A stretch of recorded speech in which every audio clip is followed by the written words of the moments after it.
Botticelli Casuals. The real casuals. Botticelli and Raphael, shirts and trousers. புதிய தலைமுறை நேயர்களுக்கு வணக்கம். ஒரு கட்சியை தொடங்கும் போது அந்த கட்சிக்கான முதல் அறிவிப்பு அறிக்கைகள்லாம் வெளியிடும் போது நிறைய விஷயங்கள் பல முக்கியமான விஷயங்களை பார்த்து தான் வெளியிடணும். அந்த வகையில் நேற்றைக்கு கட்சி தொடங்கக்கூடிய நடிகரும் தமிழக வெற்றி கழக தலைவருமான விஜய் பல முக்கியமான விஷயங்களை தங்களோட அறிக்கையால் குறிப்பிட்டிருக்காரு. அந்த கட்சியோட பெயரில் ஆரம்பித்து முதல் வரியிலிருந்து கடைசி புள்ளி வரைக்கும் அவரோட கையெழுத்து வரைக்கும் நம்ம நிறைய விஷயங்களை பார்க்க வேண்டியது இருக்குது. அந்த விஷயங்கள் தான் நம்ம இந்த வீடியோவில் டீட்டெயிலாக பேச போகிறோம். பிரவீன், நம்ம முதல்ல கட்சியோட பெயர்லேருந்து ஆரம்பிக்கலாம். தமிழக வெற்றி கழகம், அதில் ஒரு இக்கு மிஸ் ஆகுதுன்னு ஒரு பேச்சு இருக்கு. ஆமாம், அதாவது தமிழக வெற்றி கழகம்னும் போது நடுவில் வந்து ஒரு இக்கு வரணும்.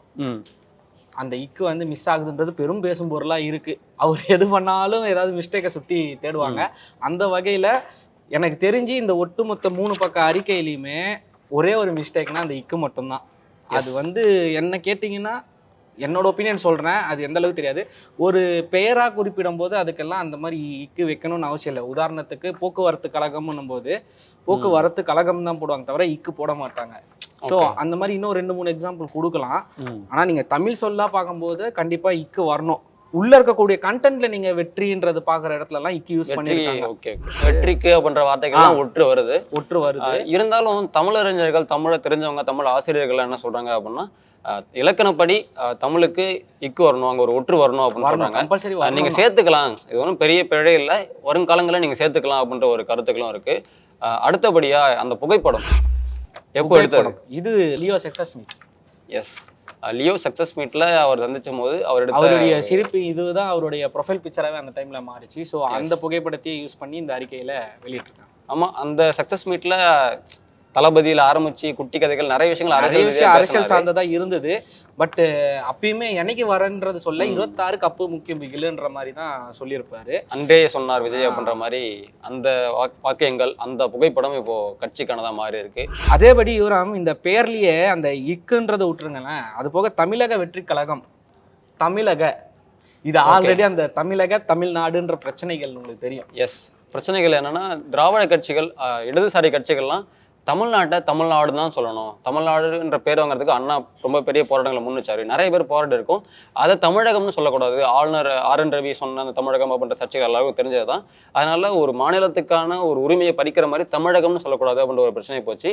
ஆனால் இப்போ இவர் கட்சி தொடங்கி இருக்கும் போது தமிழக வெற்றி கழகம்னு சொல்லியிருக்காரு.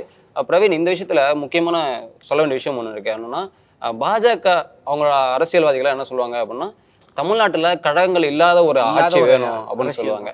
அந்த வகையில நடிகர் விஜய் வந்துட்டு கழகம்னே பேரை வச்சிருக்காரு. ஒரு பக்கம் ஒருவேளை பாஜக அரசியல், வலதுசாரி அரசியலுக்கு ஏற்ற மாதிரி தமிழகம்னு வச்சிருக்காரு, தமிழ்நாடு வைக்கலையே அப்படின்ற ஒரு விமர்சனம் இருந்தாலும் கழகங்கள் இல்லாத ஆட்சி வேணும்னு பாஜக சொல்லியிருந்தாங்க. ஆனா தன்னோட கட்சி பேர்லயே கழகம் அப்படின்றத வச்சிருக்காரு நடிகர் விஜய், தமிழக வெற்றி கழக தலைவர் விஜய்.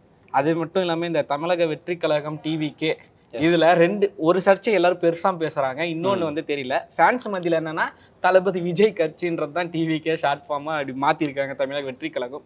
இன்னொன்னு என்னன்னா, அரசியல் சைட்ல பேசக்கூடியது இது ஆல்ரெடி இருக்கக்கூடிய தமிழக வாழ்வுரிமை கட்சியோட பெயரா இருக்கு. அவங்களதும் TVK தான் வரும். அதோட தலைவர் வேல்முருகன், அந்த கட்சியில MLA-க்களும் இருக்காங்க. ஆல்ரெடி பதிவு பண்ண கட்சி TVKன்னு இருக்கு. மறுபடியும் தமிழக வெற்றி கழகம் TVK ஒரு பேச பொருளாது. இதுக்கப்புறம் வந்து பாத்தீங்கன்னா, இந்த கட்சியோடைய அலுவலகம், அதாவது ஏற்கனவே மக்கள் இயக்கமாக இருக்கக்கூடிய மக்கள் இயக்கத்தோட அலுவலகம் பனையூர்ல இருக்கு இல்லையா? நீங்க கூகுள் மேப்ல போட்டிங்கனாலே மக்கள் இயக்கம் ஆஃபீஸ்னு போட்டிங்கன்னா பனையூர் அட்ரஸ் உங்களுக்கு மேப் வந்துடும். ஸோ அந்த அலுவலகம் இனி கட்சியின் அலுவலகமா, கட்சியோட தலைமை அலுவலகமா அதான் செயல்படும். முக்கியமான ஒரு 2 வரி யுவரான், திருக்குறள், 2 திருக்குறள் மென்ஷன் பண்ணியிருக்காங்க. பெரும்பாலும் இது நிறைய பேருக்கு புரிஞ்சுதானே எனக்கு தெரியல. பட் அதை டீட்டெயிலாக நம்ம எக்ஸ்பிளைன் பண்ணணும். பொதுவாக அரசியல்வாதிகள்லாம் திருக்குறளை மேற்கோள் காட்டி பேசுவாங்க. தமிழ்நாட்டுக்கு பிரதமர் மோடி வந்தாலுமே அதனால் ஒரு திருக்குறளை மேற்கோள் காட்டி பேசுவாங்க. பட்ஜெட் உரையிலுமே அதெல்லாம் இடம்பெற்றது உண்டு. அந்த வகையில் தன்னுடைய அறிக்கையில் 2 திருக்குறள்களை நடிகர் விஜய் மேற்கோள் காட்டியிருக்காரு. முதல் குறள், எண்ணி துணிக கருமம், துணிந்த பின் எண்ணுவோம் என்பதை இழுக்கு அப்படின்னு சொல்லியிருக்காரு.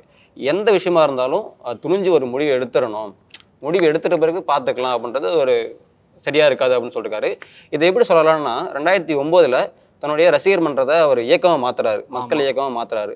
இப்போ 2013 அந்த காலகட்டங்கள்லாம் என்ன சொல்றாருன்னா, எல்லாரும் நான் அரசியலுக்கு வரப்போறேன்னு சொல்றாங்க, கட்சி தொடங்கணும் அப்படின்லாம் சொல்றாங்க. ஆனா அதை வந்து உடனே பண்ணக்கூடாது, அதுக்கான ஏற்பாடுகள், அதுக்கான வேலைகள்லாம் நடந்துட்டு இருக்குது. அதுக்காக தான் நான் வந்துட்டு மன்றத்தை ஒரு மக்கள் இயக்கமாக மாற்றிருக்கேன் அப்படின்னாரு. ஸோ அந்த வகையில் பல ஆண்டுகளாக கிட்டத்தட்ட 2009 இப்போ 2024 வரைக்கும் மக்கள் இயக்கம் 15 வருஷத்துக்கு அதோட எக்ஸ்பீரியன்ஸ் இருக்குது. நிறைய விவாதங்கள், நிறைய பிரச்சனைகளை பேசியிருப்பாங்க. ஸோ அதனால் ரொம்ப டீட்டெயிலாக பேசி தான் அவர் முடிவெடுத்திருக்காருன்றதை அந்த திருக்குறள்லேயே சொல்லியிருக்காரு. எண்ணி துணிக கர்மம் துணிந்த பின் எண்ணுவது என்பது இழக்கு அப்படின்ற அதை சிம்பிளாக புரியுற மாதிரி சொல்லணும்னா, ஒரு விஷயத்த நீ நினைச்சதுக்கு அப்புறம் துணிஞ்சிடணும் செய்யறதுக்கு அப்படின்றது தான் மீனிங் அதுக்கு. நீ துணிஞ்சிரு ஒரு செயலை துணிஞ்சு ஆரம்பிச்சதுக்கு அப்புறம் இதை செய்யலாமான்னு யோசிக்கவே கூடாது. நான் செய்யணும்னு யோசிக்கிறேன்னா செஞ்சிடணும் அப்படின்றது. இது அவர் பட டைலாக்லயே சொல்லலாம். இவரம் எந்த ஒரு தடவை முடிவு பண்ணிட்டேன்னா என் பேச்ச நானே கேட்பேன். இரண்டாவது திருக்குறளா அவர் குறிப்பிட்டிருக்கிறது பிறப்புக்கும் எல்லா உயிருக்கும் சிறப்பவ்வா செய்தொழில் வேற்றுமையான் அப்படின்னு சொல்லியிருக்காரு. இந்த திருக்குறளுக்கான அர்த்தம் வந்துட்டு பிறப்பாலே எல்லாருமே சமம் தான். அவங்களோட தொழிலோட சிறப்பம்சங்கள், அவங்க அந்த தொழில சிறந்துள்ளங்கிறதெல்லாம் அதோட வேறுபாடுகளா இருந்தாலும் சாதி மதங்கள் இதெல்லாத்தையும் கடந்து வேறுபாடு இல்லாம எல்லாரும் சமமானவங்க அப்படின்னு சொல்லியிருக்காரு. இந்த விஷயத்துல நம்ம பார்க்க வேண்டியது, அவர் முதல்ல இந்த அரசியல் தலைவர்களுக்கு மாலை போடும் போதெல்லாம் அம்பேத்கர், காமராஜர், இந்த மாதிரி பெரியார் உள்ளிட்ட தலைவர்களுக்கு தான் அவர் பேசியிருந்தாரு. அவங்க வைக்கக்கூடிய புகைப்படங்களும் இதாக தான் இருக்கு. பல இடங்களில் அவங்க கட்சி ஆபீஸ்லாம் வைக்கிறதாவும் இதாக ஒரு அந்த வரியும் மென்ஷன் பண்ணுங்க, என் முன்னோர்களின் அவங்களுடைய அனுபவத்தெல்லாம் பார்த்துட்டு எல்லாத்தையும் பார்த்து தான் வந்திருக்கேன் அப்படின்னு சொல்றாரு. ஸோ அதனால எல்லாத்தையுமே பார்த்து எல்லாருக்கும் சமமான ஒரு அரசியல் அப்படின்றதான் கொண்டு வர்றாரு அப்படின்றத நம்ம பார்த்துக்கலாம். முக்கியமா இதுக்கு இன்னொரு காரணமும் சொல்லலாம். இவரை வந்து நடிகர் விஜயா இருக்கும்போது, தலைவர் விஜய் வந்து நடிகர் விஜயா இருக்கும்போது இவருக்கு பெரும்பாலும் வந்து பேசக்கூடிய ஒன்று என்னன்னா ஜோசப் விஜய். அவருடைய மதத்தை குறிப்பிட்டு தான் பல பிரச்சனைகள் எழும். ஆமா, ஜல்லிக்கட்டு டைம் அந்த மெர்சல் பட அச்சராஜா அவர்கள்லாம் வந்து அதை தாக்கியிருப்பார். நீங்க ஜோசப் விஜய் தானே, உங்களோட ஓட்டர் ஐடியில் அதானே இருக்கு அப்படின்லாம் இருந்திருக்கு. அந்த காலகட்டங்கள்லாம் அவர் என்ன போட்டிருப்பாருன்னா அறிக்கையில ஜோசப் விஜய்னு ரொம்ப தைரியமா போட்டிருப்பாரு. அந்த காலகட்டத்துல அதுக்கு பதிலடி கொடுப்பதுக்காகவே ஆமா நான் ஜோசப் விஜய் தான் அப்படின்னு சொன்னாரு. ஆனா அதே சமயத்திலையும் வந்து பல மேடைகள் எல்லாத்துலயுமே நான் விஜய், ஜோசப் விஜய் என் பெயர், ஆனா மதம்னு கேட்டீங்கன்னா நான் பொது எல்லா மதம், நான் கோயிலுக்கும் போவேன், சர்ச்சுக்கும் போவேன், இது முஸ்லீம் இதுக்கு தர்காக்கும் போய் சாமி கும்பிடுவேன், இந்த மாதிரி எல்லா மதத்தையும் சார்ந்தவன் தான் நான் அப்படின்றாரு. எஸ், இப்போ எல்லா படங்கள்லையுமே சரி, அவர் ஏறின மேடைகள்லையுமே சரி விஜய் அப்படின்றதான் அங்கே இருக்கும் இந்த டைம். பட் அந்த அவரை குறிப்பிட்டு நீங்க ஜோசப் விஜய் தானே சொல்லும் போது ஆமா அப்படின்ற மாதிரி அவர் பதிலடி கொடுத்துருக்காரு. அந்த நிலைமையில வந்து அப்போ அவரோட பதிலடி அதுதான், ஆமா என்ற ஜோசப் விஜய் தான். ஆனா இப்போ வந்து என்ன சொல்லிருக்காருன்னா சி விஜய் அப்படின்றது சிக்னேச்சரா போட்டிருக்காரு. ஸோ அதனால இனிமே ஜோசப் விஜயா இல்ல அப்படின்ற ஒரு பெயர் என்னவாயினும் நான் இனி தலைவர் விஜய் அப்படின்னு சொல்லிட்டு அதே மாதிரி அந்த சிக்னேச்சர் பார்க்கணும் யுவராம். நீங்க முக்கியமா இதற்கு முன்னாடி வந்து நடிகர் விஜயோட சிக்னேச்சர் இது கிடையாது. அதாவது அவர் சிக்னேச்சர் இதான், வெளியில தெரியல. பப்ளிக்கு கொடுக்கப்பட்ட சிக்னேச்சரும் அவர் பிரியமுடன் விஜய் அப்படின்னு போடுற சிக்னேச்சரும் பாத்தீங்கன்னா கம்ப்ளீட்டா வேற இருக்கும். அவர் பெயரையே அவர் சைனா போடுற மாதிரி இருக்கும். முதல் தடவை அவர் ஒரு ஒரிஜினல் சைன் இதுதான் நினைக்கிறேன் வெளியில வந்திருக்கு, சி விஜய்ன்னு சொல்லிட்டு. எஸ், ஸோ அதுவும் மிகப்பெரிய பேசும் பொருளாக இருக்குது அவருடைய சிக்னேச்சர். அது மட்டும் இல்லாமல் அவருடைய அரசியலில் அவருடைய சோஷியல் மீடியா அக்கௌண்ட்ஸில் முதல் பதிவிடக்கூடிய முதல் அரசியல் ஸ்டேட்மெண்ட்னா இதுதான். ஆமாம், அதே மாதிரி முதல் கையொப்பம், தலைவராக போடப்பட்ட கையொப்பமும் இந்த அறிக்கையில் தான். பிரவீன், இன்னொரு முக்கியமான விஷயம், அந்த சீலை பார்த்தீங்களா? பார்த்தேன். எஸ், அந்த சீலில் தமிழ்நாடு மேப் இருக்கு, தமிழக வெற்றி கழகம்னு இருக்கு. எனக்கு என்ன கேள்வின்னா, தமிழ்நாட்டை தாண்டி நடிகர் விஜய்க்கு பல இடங்கள்ல பல நாடுகள்ல ரசிகர்கள் இருக்காங்க. ஸோ எப்படி தமிழ்நாடு அரசியலுக்குள்ளவே இருக்கிற மாதிரி ஐடியாங்களா? தற்போதைக்கு டைட்டிலே பார்த்தோம்னா தமிழக வெற்றி கழகம்னு இருக்கனால தமிழ்நாடு மட்டும்தான் இப்போதைக்கு ஃபோக்கஸ் பண்ணியிருக்காருன்னு தெரியுது. இருந்தாலும் ஃபேன்ஸ்ன்னு எடுத்துக்கிட்டா இந்த பக்கம் கேரளாலேருந்து அப்படி நார்த் இந்தியாவிலேருந்து இப்போது நிறையவே நடிகர் விஜய்க்கு வந்து மிகப்பெரிய ஃபேன்ஸ் இருக்காங்க. ஸோ இந்த கட்சி வந்து தமிழ்நாடுல போட்டிடுற மாதிரி மென்ஷன் மட்டும்தான் போட்டிடுற மாதிரி மென்ஷன் ஆயிருக்கு. ஆனால் ஃபியூச்சர்ல அது வெளியில போற மாதிரி இருந்தா இந்த சீல் வந்து மாற்ற வேண்டிய அவசியம் இருக்கும்னு நினைக்கிறேன். ஏன்னா அது தமிழ்நாடு லோகோவோட தமிழக வெற்றி கழகம்னு போட்டு இருக்கனால இது மற்ற இடத்துல செல்லுமா அப்படின்றது ஒரு கேள்விக்குறி. ஆனா அது அவர் போகும்போது எக்ஸ்பிளைன் பண்ணுவாங்க. சரி, ஒரு வேளை போனால் சொல்லுவாங்க. இன்னொரு விஷயம், நம்ம ஆல்ரெடி சொன்ன மாதிரி ஒவ்வொரு வார்த்தைகளுமே ரொம்ப பார்த்து செதுக்கியிருக்காங்க. அதுல தற்போதைய அரசியல் சூழல் பற்றி நீங்கள் அனைவரும் அறிந்தது, நிர்வாக சீர்கேடுகள் மற்றும் ஊழல் மலிந்த அரசியல் கலாச்சாரம்.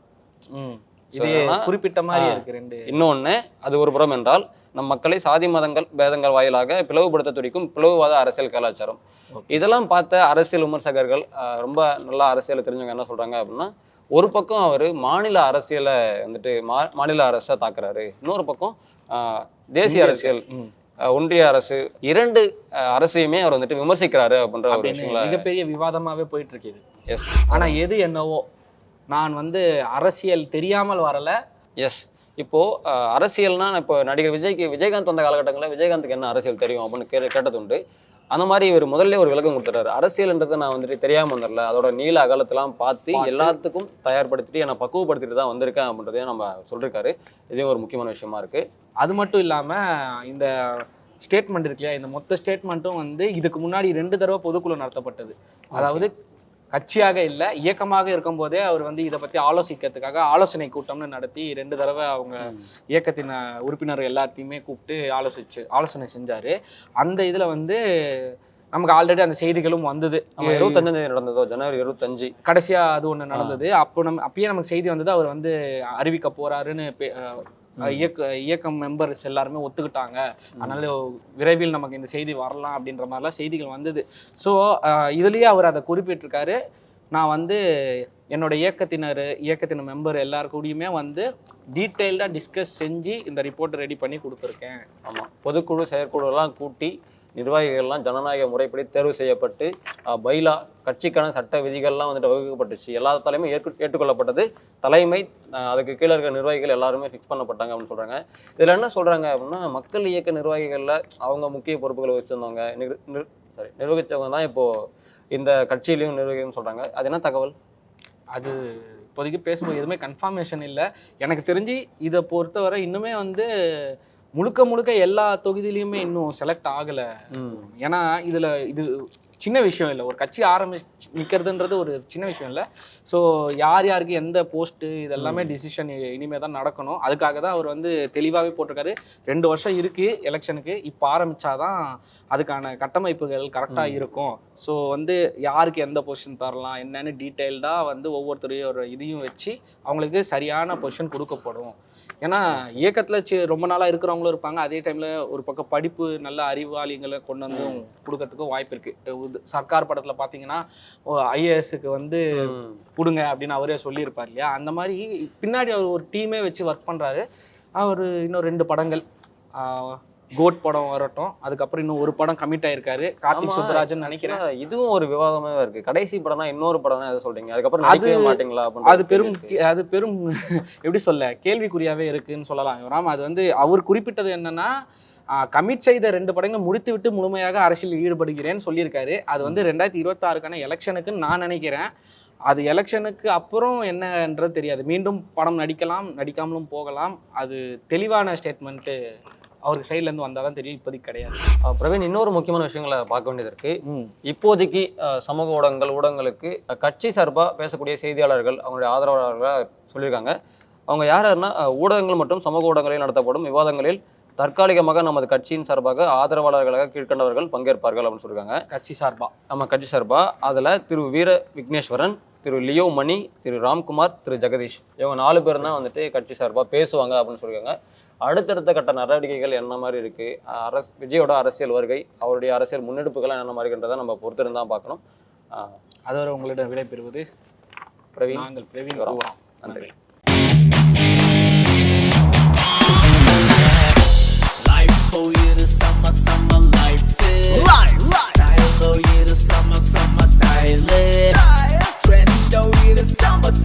Botticelli Casuals. The real casuals. Botticelli and Raphael, shirts and trousers.